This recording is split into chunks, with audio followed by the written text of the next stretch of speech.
এই নির্বাচন হয়তো শেষ নির্বাচন বলে জানিয়েছেন বিএনপির মহাসচিব মির্জা ফখরুল ইসলাম আলমগীর।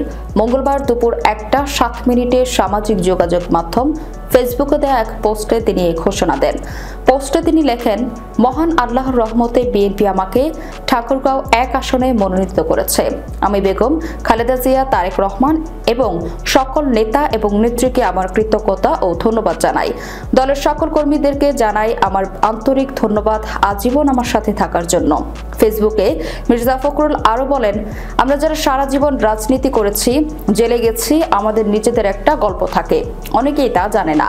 আমি যখন 1987-তে সিদ্ধান্ত নেই আবার রাজনীতিতে ফিরব, আমার মেয়ে দুটো একদমই ছোট ছিল, ঢাকায় পড়তো। আমার স্ত্রীর বয়স অনেক কম ছিল।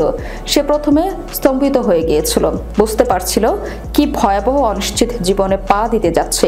তিনি আরও লেখেন, আমার মেয়ে দুটোর হাত ধরে সে নিয়ে গেছে স্কুলে, ডাক্তারের কাছে।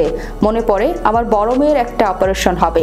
আমি সারা রাত গাড়িতে ছিলাম ঢাকার পথে, যাতে মেয়ের পাশে থাকতে পারি। গল্পগুলো অন্য কোনো দিন বলবো যদি আল্লাহ চান। এরকম গল্প আমাদের হাজার হাজার নেতা কর্মীর আছে। বিএনপি মহাসচিব বলেন, এই নির্বাচন হয়তো আমার শেষ নির্বাচন। যারা মনোনয়ন পায়নি, বিশ্বাস রাখুন ইনশাল্লাহ দল আপনাদের যথাযথ দায়িত্ব ও সম্মান দেবে।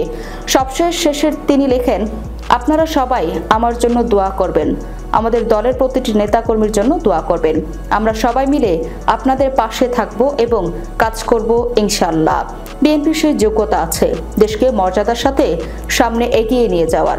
ইনশাআল্লাহ আপনারা পাশে থাকেন।